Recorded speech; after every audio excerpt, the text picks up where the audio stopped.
কথা বলতে গিয়ে সে কখনো ভাবেনি যে নিজের সমস্ত শক্তি দিয়ে চেষ্টা করার পরও সে তার সঙ্গীদের রক্ষা করতে পারবে না। একজন অহংকারী মানুষ যে সবসময় নিজেকে শক্তিশালী ভাবত, এই মুহূর্তে অঝরে কাঁদছে। সে মনে মনে চাইছিল যদি কেউ তার বদলে তাদের রক্ষা করত, এমনকি তার নিজের জীবন দিলেও সে রাজি ছিল। যখন মার্লিন তার সমস্ত শক্তি ব্যবহার করল, তখন সে সরাসরি শত্রুর প্রধান লক্ষ্য হয়ে গেল। কারণ পাথরের কফিন সম্পূর্ণ হয়ে গেলে ক্যাপ্টেনের সময় থেমে যাবে, আর তখন সে আর শক্তি শোষণ করতে পারবে না। যুদ্ধ চলতে থাকলো প্রায় ১২ মিনিট ধরে। এশকানোরের শক্তি খুবই নির্ভুল এবং জাগ্রত অবস্থায় ভয়ঙ্কর, কিন্তু একা ২টা দানবের বিরুদ্ধে লড়াই করা প্রায় অসম্ভব। সঙ্গীদের একজন নিজের জীবন উৎসর্গ করেও যুদ্ধে যোগ দিল।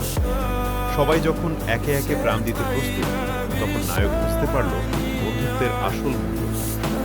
হঠাৎ সে নিজের ভেতরের শক্তি জাগিয়ে তোলে।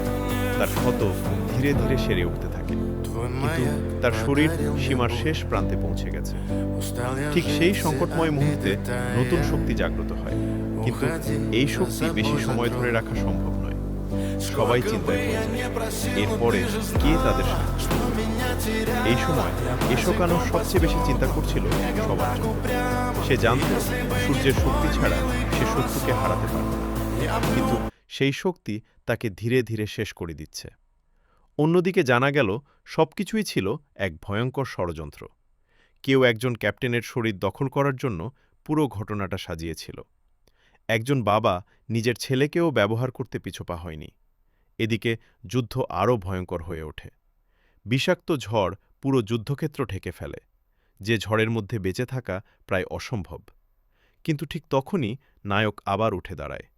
সে এখন আগের চেয়ে অনেক বেশি শক্তিশালী। বন্ধুদের জন্য, নিজের প্রতিজ্ঞার জন্য সে শেষ পর্যন্ত লড়াই চালিয়ে যাওয়ার সিদ্ধান্ত নেয়।